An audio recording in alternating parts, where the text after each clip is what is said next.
We spend far too much time worried about what makes us different than the next person or better than the next person, and not enough time thinking about why we should respect the next person. We all have a story, an overarching theme that runs through our lives and makes us who we are. The problem is, we think that since each of our stories is different, there's not a lot of perceived value and shared struggle. But we have far more in common than we can imagine, and what motivates one person can certainly help us as well. The Third Lab podcast is about understanding, respecting, and appreciating the struggle that it takes to overcome immeasurable odds in order to reach your destiny. Join me as I interview and bond with some of the most inspiring and incredible people, diving into their why to get a full understanding of their being. Without each other, we have nothing. So let's go on this adventure together and take on the future with open minds and open hearts. Welcome to the Third Lap Podcast.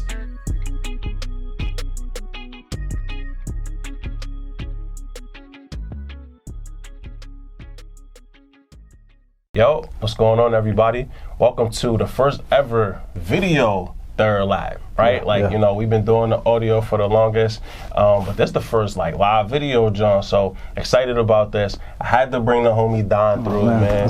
Had to make sure, I brought somebody through. We was gonna do an audio one, and then today I was like, yo, pull up with me. We at Rec Philly right now, chilling, putting in work. So, Don came through. So definitely excited today for this episode. I'm here with Donovan Forrest, educator, organizer turned educator, I should say. And then now he's making this transition into policy, a space that I'm in right now. Education policy is interesting, and a lot to learn in this space. But Don, man, how you doing today? What's good with you? I'm doing good, Miles. Thank you for having me. It's an absolutely beautiful place. Yeah. Super excited to be here. Hopefully, we can drop some jewels on the people, and let's get started, man. Yeah, there's no doubt the jewels gonna come, man. It's nice outside today. We was both talking about how that helps with the seasonal depression. Shouts out to Tim Massaquoi, Mind Your Mentals podcast. Make sure y'all taking care of y'all mental health as well. It's getting nice out, so that's always a beautiful thing. How do Don and I know each other? So I actually met Don, it's been like almost 3 years, yo. 4 years. 4 years. We connected before the pandemic. Way before. So, I had reached out to Don. I had come across him on social media. I saw he had his Don Cares nonprofit. I really enjoyed the work he was doing with Temple students and giving back. So I connected with him actually at one of his school sites. We was chopping it up, stayed cool. I came and I saw a picture, matter of fact, social media reminded me, we did that resume jump at high school. So I came through, did a resume revamp with Don and the students. That was a lot of fun. Man, that's how we got a chance to know each other. We've been pretty much rocking ever since. Been just checking in with each other, making sure everybody's situated and good through this pandemic. But anything you want to add?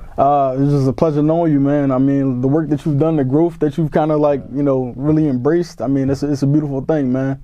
I remember when we were talking about what some of our passions were, and you applied it during the pandemic. I mean, and it's blown up into something impactful for the people, man. So I have to salute you on that, man. Yeah, I appreciate you. It's funny, this was well before I really got into the podcasting and the things that I'm doing now. Appreciate you. And so this the Rep Your Hood section, bro. What hood you rep? I'm in Uptown, North Philly, man. I mean, they say if you live above or north of City Hall, that's North Philadelphia, man. So we're upper North Philadelphia. Born and raised, man, nice town, Tioga section. Yes, sir, nice town. Shouts out to nice town. Shouts out to North Philly.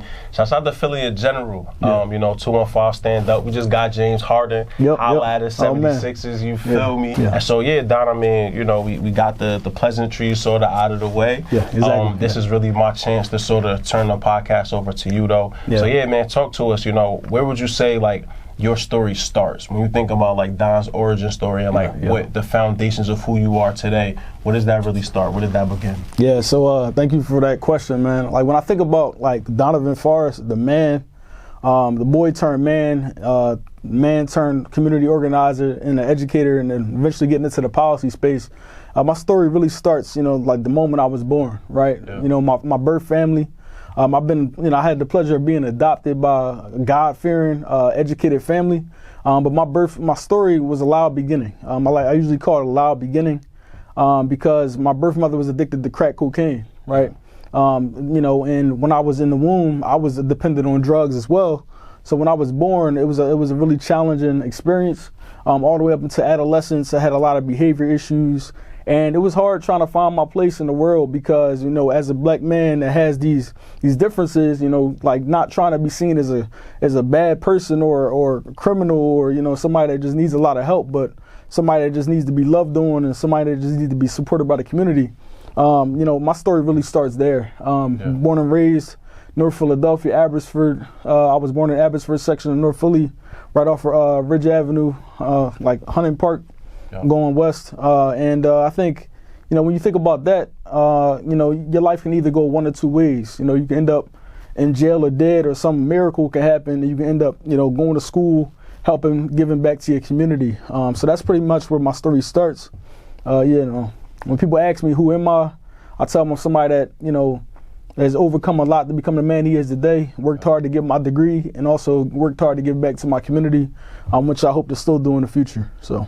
Yeah, and let's talk about you growing up, right? Because like you give back. You was working at a high school that you went to at one point. Yeah. But talk to us about like that high school age, because like I got a chance to know you and found out that like you weren't always the well put together dude that we see today, right? Exactly, much like myself, like, you know, we had to go through these evolutions and transitions. But yeah, talk to us about high school. You know, talk to us about being a student. What was that like? What was that experience like for you? Yeah, so I grew up in you know, uptown, like upper like Alney area. Went to school in Alney. I went to 4 different high schools. You know, I was fortunate in 9th grade to start out at a Catholic school, and that school closed down, so I ended up transferring to Northeast High School. At Northeast, I had a lot of behavior issues. I transferred out of there. I went to alternative school in Coatesville, Chester County Intermediate Unit, came out of CCIU, and for my 4th year, my senior year, I actually went to Samuel Fells High School. So I went to 4 different high schools, one school each year. Primarily because of just like chance and also behavior issues, but that journey kind of shaped me into somebody that saw a lot of different ways that people live. You know, I saw how the other side lived on the other side of the railroad tracks. When I was in Coatesville riding the school bus from Coatesville to Downingtown, I saw cookie cutter houses, you know what I mean? Like big townhouses, everybody had a basketball court. I had a chance to see that, and I also had a chance to see how people were living in my community when I went to Fells High School. You know, walking a mile from Roosevelt Boulevard to the high school, seeing people where they lived. I had friends that lived in the projects in North Philadelphia. And so that worldview and those experiences actually shaped the way that I saw the world, because I myself, coming from North Philadelphia, you know, I often say that my North Philadelphia roots run deep. Yeah. You know, when I was younger, you know, you can obviously see that I'm not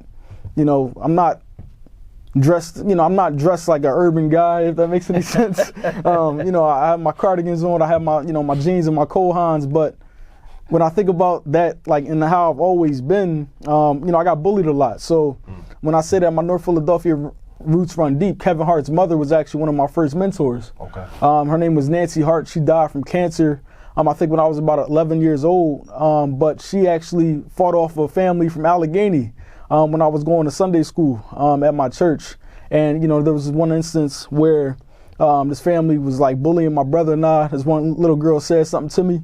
I went to the car, was crying to my mom, and my mom told Ms. Nancy Hart. And Ms. Nancy Hart told the girl off, and they never messed with me again. And that was my experience with Kevin Hart's mom before I even knew who Kevin Hart was. Because, you know, nobody knew who Kevin Hart was in 2003. Right. Like, that's no shade. I'm just saying, like, nobody knew who he was coming from North Philadelphia. So that's how deep those roots really run. Absolutely, man. Yeah. And so, you know, you went to 4 different high schools. Yeah. And I feel like usually that trajectory doesn't necessarily lend itself to college, right? Right. And so, you know, was college always something that you thought of? Was that always like an end goal, end result for you? You know, how did you end up settling on like, yo, despite all of these difficulties from birth, being addicted to crack, all the way to having to go to 4 different high schools and all of those different transitions, how did you make that decision like, yo, you know, I'm gonna make this jump and still keep pushing forward? Yeah, that's a great question, because I guess when I was in high school, the experience was so adverse, you know, landing in placements and things like that. There was a teacher of mine in 11th grade who handed me a folder, because I used to like to write a lot of creative writing, you know, whether it was a poem, whether it was a short story. When I was in these experiences and in these places that I was being held, I used to write a lot because it was the only thing you could really do. And I had a teacher of mine, give me a notepad that had Westchester University on it. Okay. And it was a notepad with this folder with the seal Westchester. And I'll never forget, and that was my first experience, like, thinking about college being possible. Yeah. And that was when I was 16 years old. And then when I was 17, I had this dream to just go to Millersville University. My reason for going to Millersville University wasn't really anything deep. I saw some girls that I liked, and I said, "Hey, like let me apply to Millersville." Some beautiful Philly girls, man. Yeah. And I'm just like, man, I want to go to that university. Ended up applying. Was one of the worst experiences of my life. But that was my first experience going to college. So talk to us about Millersville, right? Like, because I think a lot of people could relate to that. Like, I failed out my first year of college. I went and I was having a good time, smoking, drinking, partying, hanging out with all types of people, and straight failed my first year. So, talk to us. What were some of the difficulties that you experienced at Millersville? Yeah. So some of the difficulties was just a lack of preparation for the real world. Once I went off to college, it was the first time that I was taking care of myself as a young adult, where I didn't really have adults. Like, I had adult support from a far away vantage point, but I never really knew how to take care of myself in the real world. You don't know what it's like until you get out there. So just adjustment for the real world, how to communicate with people that you may have differences with. I mean, I just thought it was the community that I came from. So if I had a disagreement, it oftentimes, got into this verbal argument that could have turned into a fight. Right. Didn't know how to deal with that. Didn't know how to communicate with girls. So I was dealing with a lot of the challenges with that. Academics, I wasn't really prepared for the rigor of college. Just because Millersville is a state school doesn't necessarily mean that it's like a lower academic rigor. Yep. At Millersville was a great school with a lot of great professors. And so I just wasn't ready for the whole college experience in general. And that it led me to, not doing so well my first semester. I think I got 2 C's and 2 W's my first semester of college. Yeah, I got 4 W's, bro. Yeah. I got a bunch of withdrawals. Yeah. That's how it was. Yeah. And so, but you stand here as a college graduate, or sit here, I should say, as a college graduate. Have persisted on to a really dope program at Penn. Where you focused on policy. And so, how'd you bounce back, bro? Right? Like, how'd you get yourself back on track? How'd you figure out, okay, let me keep going, and then ultimately, how'd you decide or land on Temple? Yeah, so Jay-Z said the genius thing that we did was we never gave up. Yeah. And I think that was the sole reason why I was able to go to Temple, was because, it's funny because when I was at Millersville, my second year there, I was a resident assistant. Okay. So I was an RA up in Millersville, and it was a challenge trying to balance being an RA with academics and social life and just mental health and everything like that. Yeah. So ultimately, my second semester, sophomore year, I was 19 years old. I dropped out 3 weeks before the end of the semester. I called my mom because I needed to get some chino pants for an internship I just got at the credit union. Yeah. And we were about to go to the mall, and instead of going to the mall that morning, because my mom drove from Philly, back to Millersville, I just put my stuff in the car and just drove home. And I said, I'm done. You know what I mean? I was done with college. And, it took a few weeks, but I was like, hey, let me try it again. Let me try to go to Temple. Apply to Temple and transfer with, I have a solid GPA. I had a 3.0 GPA at the time. And I was like, hey, I want to be a high school teacher, so let me just pursue high school secondary education and history at Temple. And I transferred in and entered in the fall of 2015, graduated 5 years later, spring 2020. Oh man, graduated, and I got a chance to know you through the back end of the program, as you persisted through. And so, man, what was Temple like? So you had that experience at Millersville. Yeah. Temple's education program is really well known here in Philadelphia.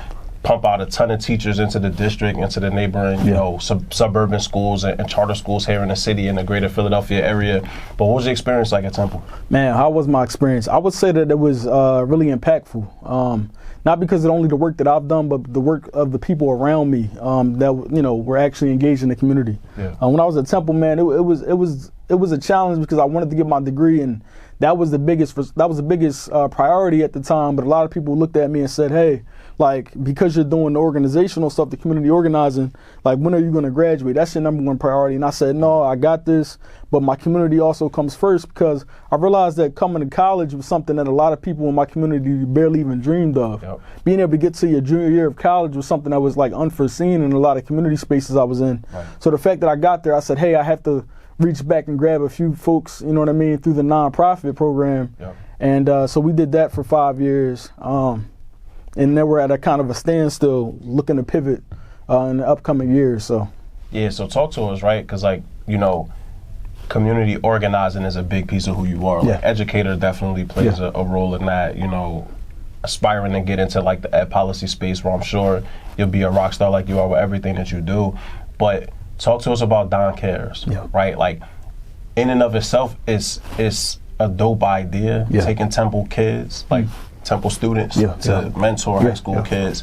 You incentivize them through all types of different things. You know, you had your social media game jumping. You know, it was a really dope thing that you did while simultaneously pushing through and persisting to graduate from college, right? Like, it's not like you finished, like you were still in the process the same way everybody else was. Exactly. And so first, you know, how did you organize yourself? Because you mentioned like Millersville being an RA and having to juggle all those things was really hard for you, but you successfully did it at Temple, right? And so first, you know, sort of how did you come up with the concept of Don Cares? And then how were you able to find a space for all of these different things that you were doing simultaneously? So well, Don Cares of Philadelphia Incorporated was a school-based nonprofit of college students of color who provided free tutoring and mentoring services to high school students in the school district of Philadelphia, primarily in North Philadelphia. So we aim to increase representation of youth mentorship by matching high school students at the youth school with college student of color one-on-one mentors. We did that for 5 years, from September 2015 to September 2015 to about June 2021. But, you know, through that experience, you know, the fact that I was a college student was, I think, one of the greatest motivators for a lot of people, because, you know, I was really big on history. And, you know, if you look at the civil rights movement, you know, our history doesn't start during slavery, but we have persisted through a lot of different things within the last 100 years. And, you know, I was really inspired by Ella Baker. Ella Baker was a civil rights activist who did a lot of things, but, you know, one of her most notable accomplishments was founding the Student Nonviolent Coordinating Committee in 1960 on the campus of Shaw University. And the Student Nonviolent Coordinating Committee was an organization that aimed to use nonviolent tactics to integrate, you know, the South. You know what I mean? So they did a lot of stuff when it came to what's it called, lunch counters, interstate busing, and things like that. But the fact that college students were leading that and the young people were actually leading that, I think really inspired me, and also the teachings and the work of Dr. Martin Luther King Jr. So I did a lot of reading, a lot of history. I was guided a lot by that work, and I decided to say, hey, you know, while I'm in college, we have the power to make the difference that we want to make in our community. So, you know, I just began talking to people. I said, hey, I have an idea for a community organization that can uplift kids, because I have a passion for working with inner city youth. And, you know, we just started to kind of put this program together, you know, that would specifically mentor high school students. And we did that.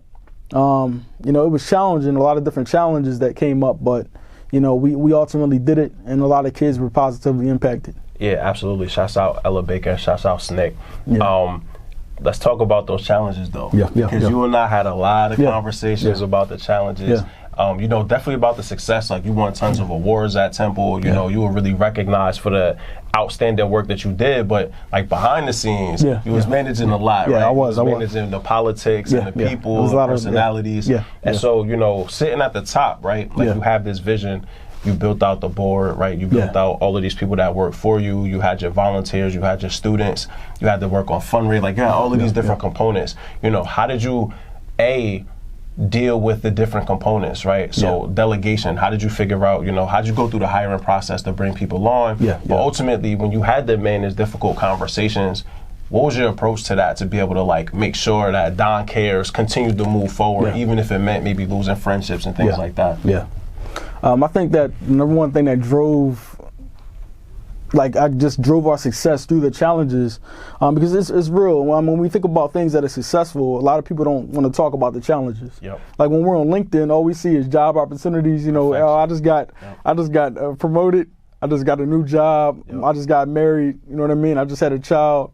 well, we don't see how many attempts it took to make the child. We don't see how many times I failed to start a business. We don't see how many times I got rejected from a job that I really wanted. And I think that's the thing that I'm glad that you touched on, because I did lose friendships. I did have people talking about me behind my back. We did have times where, we had $0 in the bank account. We had to find a way to fundraise for some pizza for an event that was happening tomorrow night. So I think that pushing through those challenges, it took a lot of faith, but it also took somebody that was headstrong and stubborn at times. You know what I mean? Oftentimes, you remember me when I used to walk around with the overcoat on and the fedora hat and the feather. That honestly, that was my personality. But because I was serious about the work that I was actually engaged with, and I was taking shots, man. I was taking little shots, in the community. But I knew enough people that did the work before me to know that I wasn't alone in the work that I was trying to do. And I knew that I had a lot of people rooting me on. In the work, and there were a lot of people that had that same personality, like Cecil Bassett Moore. He was a United States Marine. He didn't take any nonsense. You know what I mean? So, you just have to have a vision, and if you have a strong enough vision, more people will come support that than won't support it.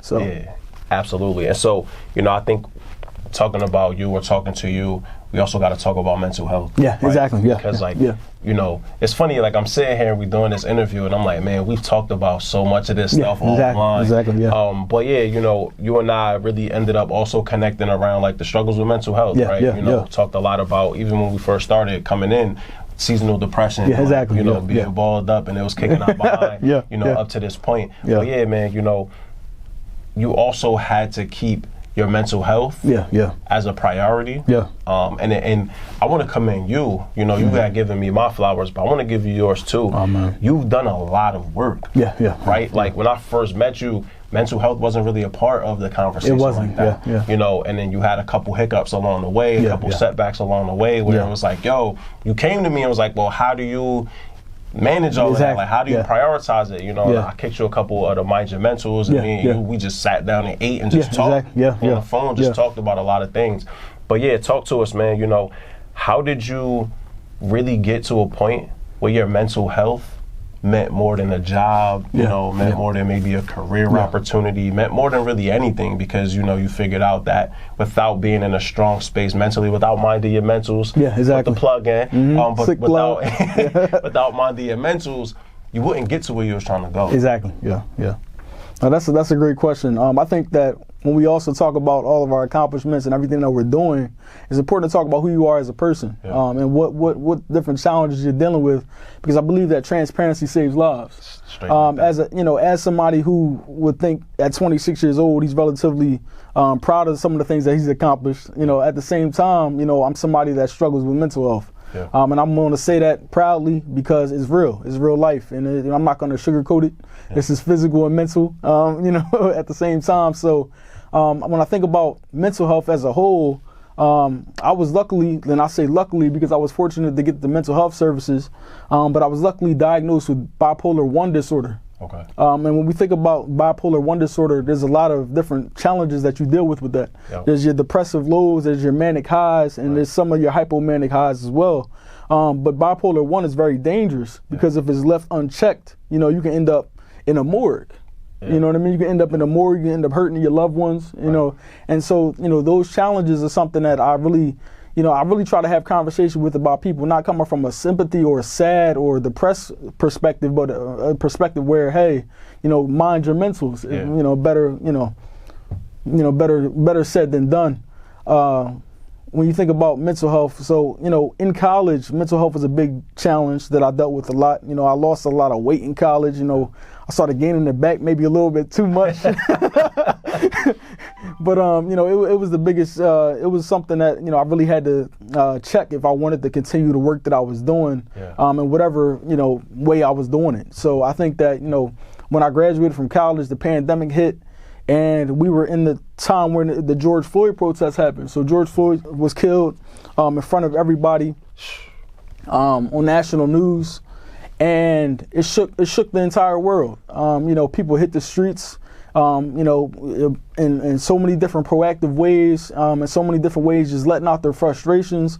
At the time, I think it was what was it, late May, early June, my entire community was like burned down, if that makes any sense. Yeah. I'll never forget, I was trying to go get something for my cell phone, and the T-Mobile was boarded up. Like it was 10 o'clock on a Wednesday, and everything was closed because the night prior they were bombing ATMs and things like that.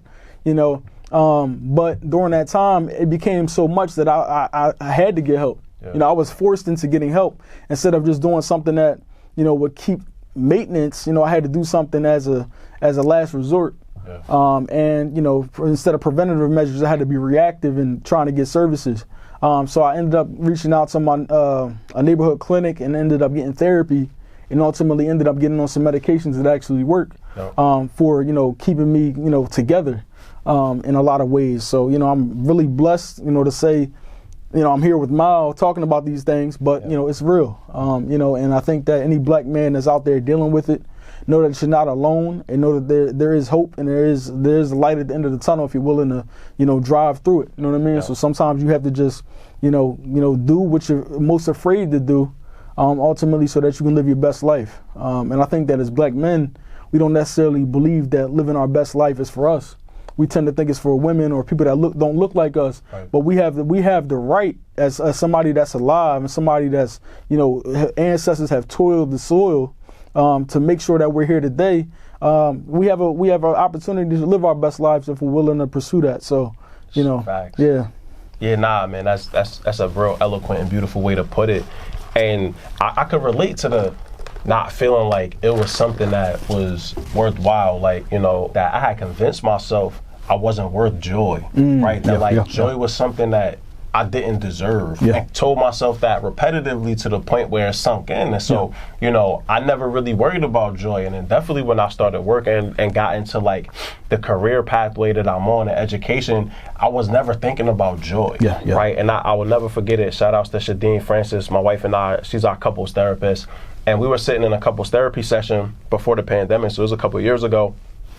And we were talking about joy, and I just that stopped. I'm like, yo, who got time for joy? I'm trying to get to the bag. Like, you know what I mean? Yeah. I got all this stuff to worry about. And she stopped me and was like, hit me with the black joy is a revolutionary act. Yeah. And she was like, we were never meant to feel it. We were never meant to immerse ourselves in it. And black joy is a smack in the face of white supremacy. Now, if you know anything about me, you tell me that's something to disrespect white supremacy. I'm on that. So, when she told me that, it really helped me reformulate my thought process and helped me get to gratitude and joy and really taking time to appreciate where I'm at. And so to your point, as black men, we tend to just be going, right? Exactly. Especially because so many of us started off behind. And so we feel like we got to catch up. Even you 26 and you ahead of a lot of 26-year-olds, but you still feel as though you started off behind because of how you was born. You mentioned it. And so, yeah, man, folks listening, make sure that you prioritizing your mental health. Like you mentioned with bipolar,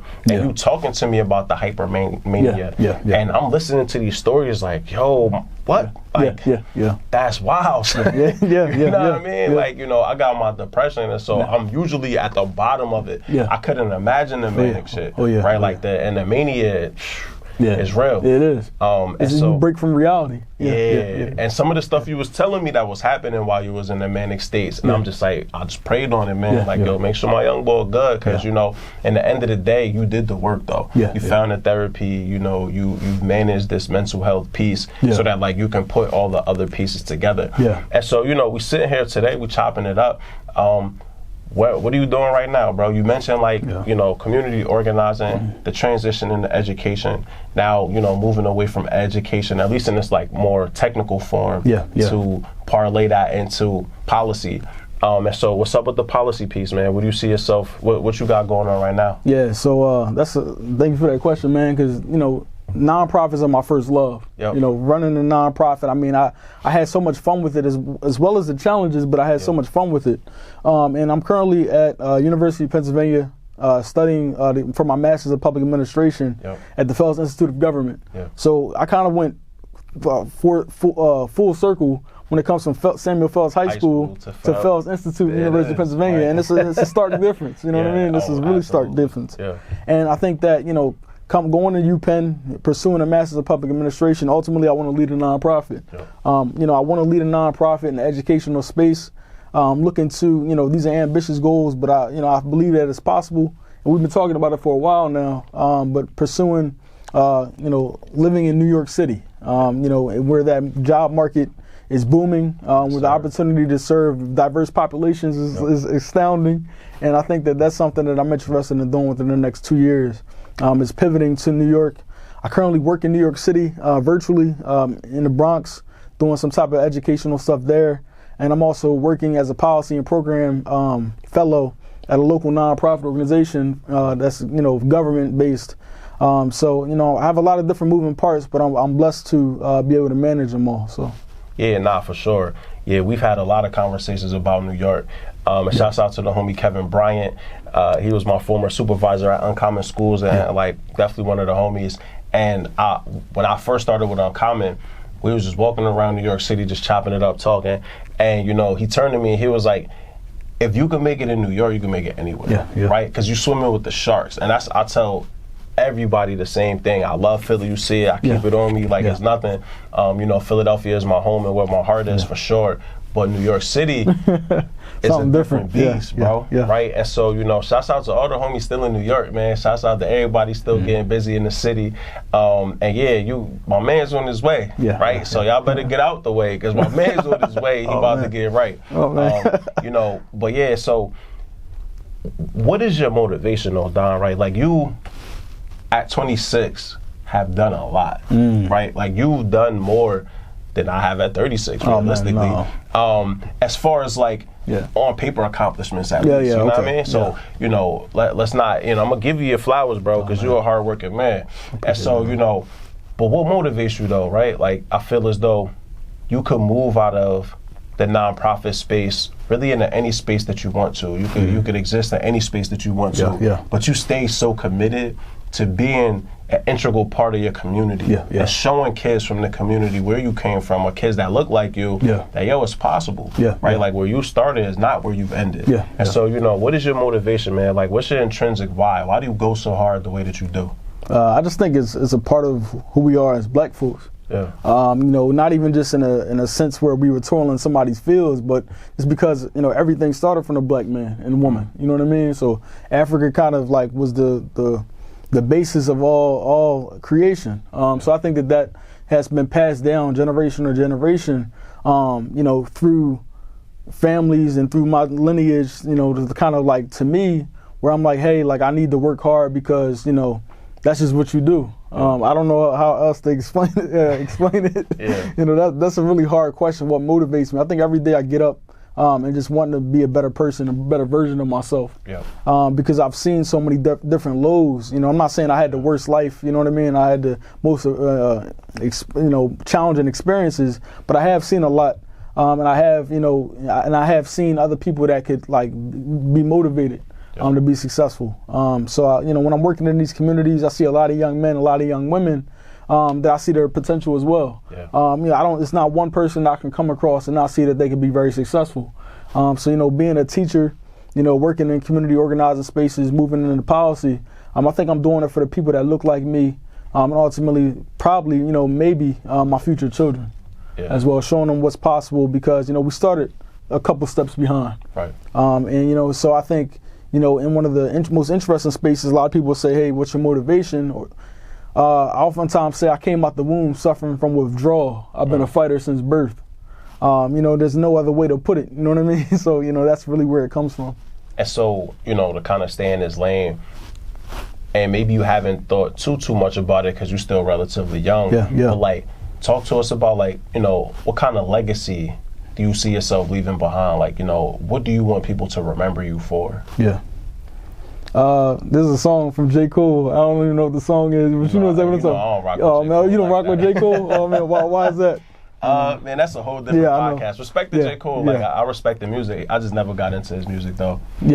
So, legacy is not something I've thought about, I'll be honest with you, too much. I just want to make sure that there's somebody that can say, while I'm living, that their life was better because of some of my efforts or something that I did made their life easier. I don't know what's going to happen after I leave this earth or anything like that or what's going to go on, but I think that while I'm here, I want to make sure that somebody else can smile and say, hey, Don, help me with this, or Don was able to see potential in me, and that's why I'm here today. Yeah. Ultimately, because there's a lot of young guys and a lot of young girls in the community that we live in that can say thank you to somebody that I know, or some of the efforts that we've committed ourselves to. So I think that, I just connected with a mentee yesterday. I found a picture of him with his mentor, at the Cheesecake Factory, and we just connected. He's in college. Another young man who we worked extensively with, he got promoted in the U.S. Army. So we have a lot of success stories coming out of our program that I'm proud of, and I think that that's the legacy that I leave behind. Whatever they do with their success is ultimately that kind of legacy that kind of trickles down to the that's a next fact, generation. Bro. I didn't really start thinking about legacy until 32. Anyway, right? Like, and I talked to some of my homies that's roughly my age or a little bit older. And like, we all like 31, 32. It kind of clicked for whatever reason. You was like, I'm serious. Like, I'm serious now. Like, when I was 26, I wasn't doing nothing. I definitely wasn't thinking about legacy. I think I might have still been trying to rap back then. I can't even remember. But legacy is definitely important. But it's also evolving, right? Because I think the important piece is what you said. Is that while you're here, people can attest to the impact that you made, right? And like, I aspire for the same thing. Like, I want people to say like, yo, Mal made a positive difference in my life, whatever it may be.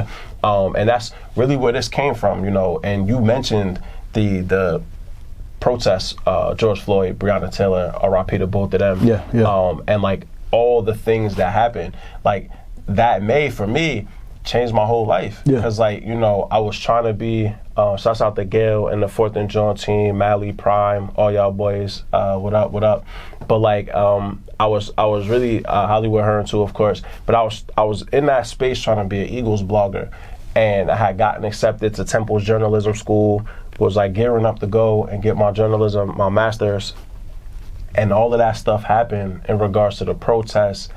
And I had a moment sitting on my couch at the crib, and I was like, none of this means anything to me, right? Like, this doesn't equate to my legacy at all. And so then I had to have a hard conversation with myself, like, okay, well then what is your legacy? And so, anyone that hasn't really started that conversation, that's fine, but at least have some preliminary understanding of what you want people to say while you're here, right? And then eventually, that'll build on itself. But I knew, like, I wanted to be able to do something that gave back to people and provided motivation, and that's where the Third Lap came from, And I had thought about the Third Lap for a while before I even got to it, maybe like a year before I even started it.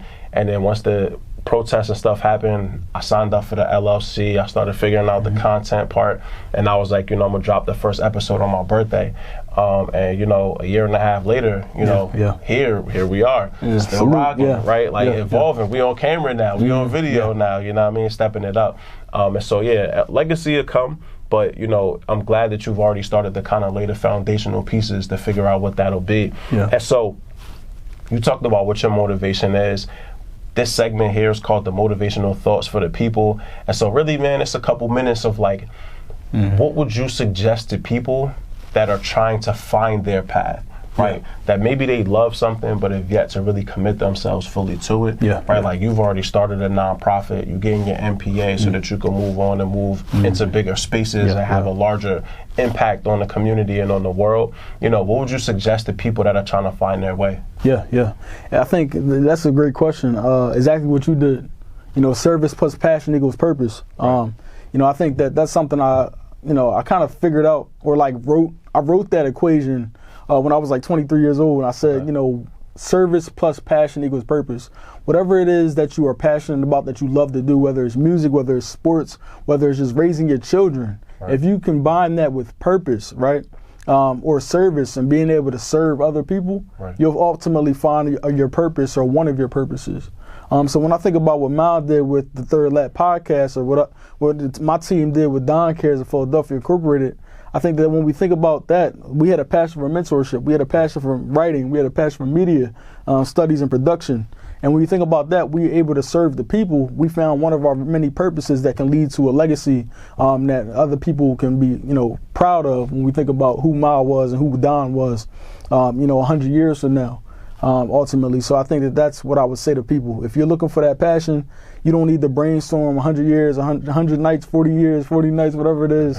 Ultimately just combine something you love, whether it's, helping your neighbor down the street with passion, and you'll ultimately find that purpose that you were looking for. I love it. Hit us with that equation again. Service plus passion equals purpose. Service plus passion equals purpose. Yeah. I love it. And I hate algebra. I like that. Yeah, I like that equation. And that's real, man.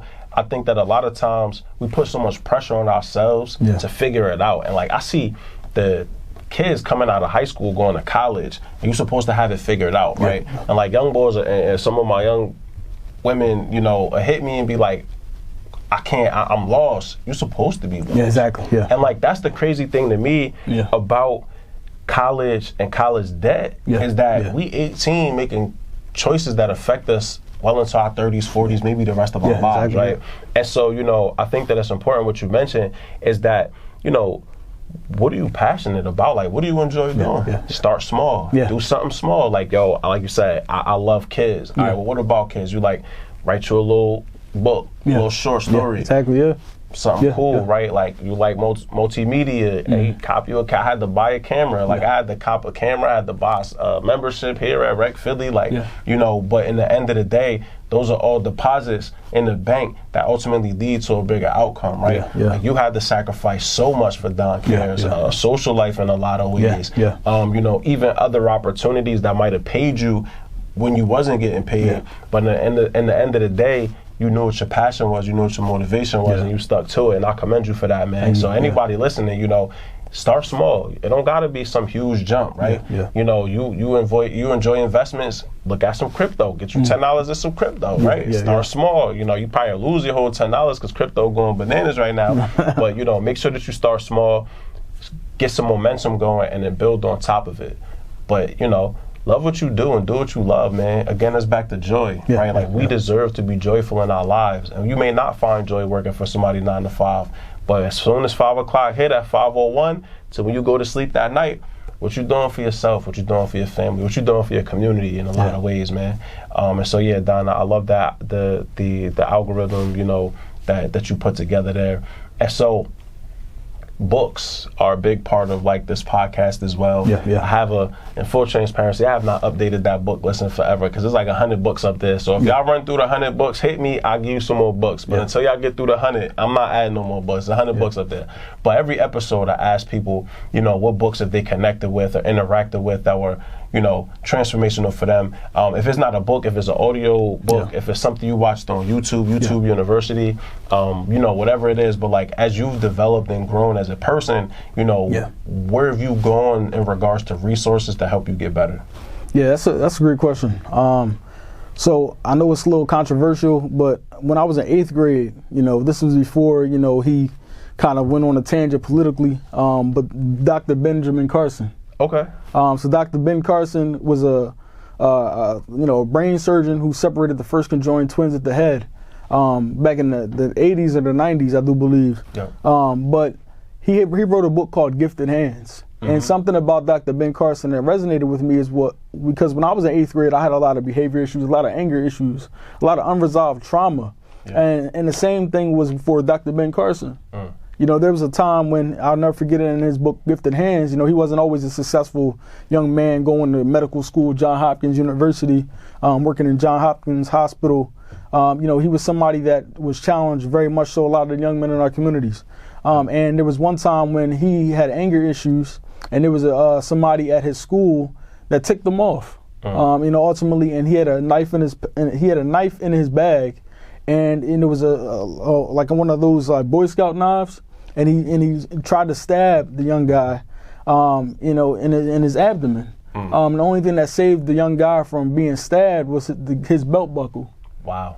And after that, Ben Carson at the time, he ran all the way home, and he sat in the bathroom and cried for hours. You know what I mean? Because he had these anger issues that he couldn't really resolve. And ultimately, he prayed about it, and ultimately, years later, he became very successful. But he had faith in, his mother working hard, who had a 3rd grade education. You know what I mean? And never stopped investing in him. You know what I mean? So when I think about that in his book, Gifted Hands, that was a book that I read in 8th grade because I had, a lot of different challenges as well, and I was trying to find a way to get out of that. So that was one of the first books that transformed my life. The second book that transformed my life, I mean, a lot of people that I know say stuff about, you know, the autobiography of Malcolm X, which is a great book. But the book that changed my life was a book that one of my mentors gave me before I went off to college. You know, my mentor right now, he's currently a dentist. He's a graduate from Temple Kornberg School of Dentistry. Nice. And he's from North Philadelphia, 19th and Venango. Okay. You know, in the Erie section. You know what I mean? So, you know, when you think about that, he gave me a book called, what's it called? Build, Brother, Build by Reverend Leon H. Sullivan.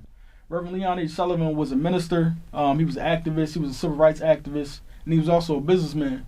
But he created the first black-owned, black-run shopping center in America called Progress Plaza, right behind Temple University's Morgan Hall.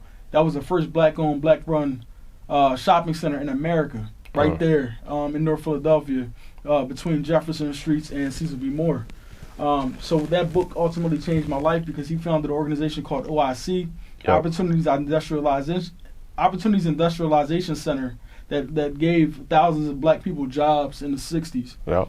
He was somebody that was a very influential figure, and I read his book and it changed my life because I realized that there was something that I wanted to do, and there was something I wanted to do on behalf of the people, and that motivated me because growing up, I was a member of Zion Baptist Church, the church that he was a pastor at, and that's all we heard was Reverend Leon H. Sullivan, Dr. Sullivan.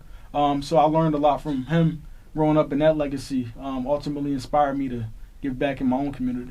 Yeah, that's dope, man. And definitely shouts out to your mentor for hitting you with that book, you know, because it clearly helped to transform how you thought about your own purpose and contributions to your community. And so anything like entertainment-wise you watching on TV, anything you enjoying, you know, maybe you binge watching something, anything you enjoying on that tip? Yeah, so I'm because I'm big on New York, I'm watching a lot of New York vlogs. Yes, sir. You know, so like a lot of like people just walking around the city, you know, just exploring different parts of the city. I'm getting acclimated to the different eateries, things like that before I slide up there in the 2 years. I mean, I'm on my way there. So, I mean, I'm coming. So, man, listen, I'm going to have to get you up there, bro, because I got to really take you around, you know what I mean? I'm sure the vloggers do a good job, but, like, I got to take you past a lot of the homies and introduce you to some folks up there that's already in the work and doing major things in the city that could hopefully help you in your transition. And, you know, I'm big. I'm fat now, man. Y'all knew me when I was skinny, you know what I mean? But I put the weight on because I've been eating. So you talking about eating. I got the eating establishment. So we're going to find a time when it get nice. We're going to slide up to the city for like a day trip and just go politic, man, and run around the city a little bit. Y'all see the video because I'm going to have the camera with me. So we be chilling out there doing the thing. But yeah, man, you know, because you also need something that's going to relax you, right? Like, you know, it can't always be heady and mental. Sometimes you just got to chill and be able to relax and enjoy yourself again and find that joy. And so, yeah, bro, we here towards the tail end. I appreciate you running a lot with me, my boy. You know what I mean? We did that. And so, you know, if people wanted to interact with you on social media, follow you, connect with Don Cares, or really learn more information about the work that you're doing, where can people find you? Yeah, so you can look us up on Facebook at Don Cares of Philadelphia.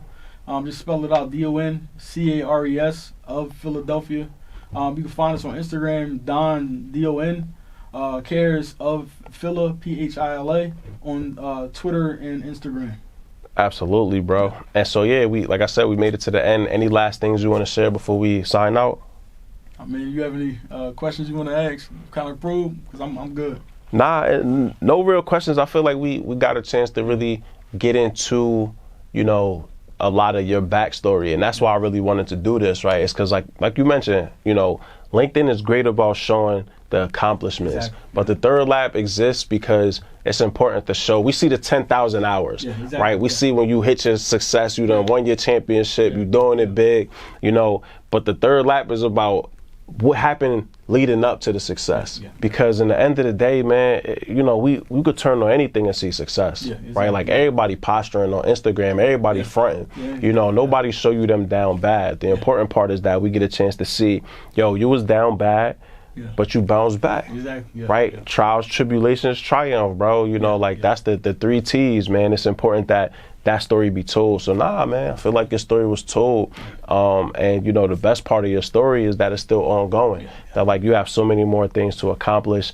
I'm excited for what's next for you, especially when you get to, you finish at Fells, you're able to transition your way to New York City. New York City, watch out. He is sharp, bro. He is sharp. Don't let him fool you. My man is hungry for it. He want it, and you out here getting everything that you deserve, bro. And so I'm happy for that. And so, no other questions. As always, man, I'm glad that, folks continue to tune in. You can watch me on video now, shaved and stuff, and, we got videos for you. And so, the brand is evolving, things are changing. And yeah, man, it's only going up from here. So thank you as always for listening. I'm your host, Mal Davis. I do a terrible job of doing that. But yeah, I'm Mal.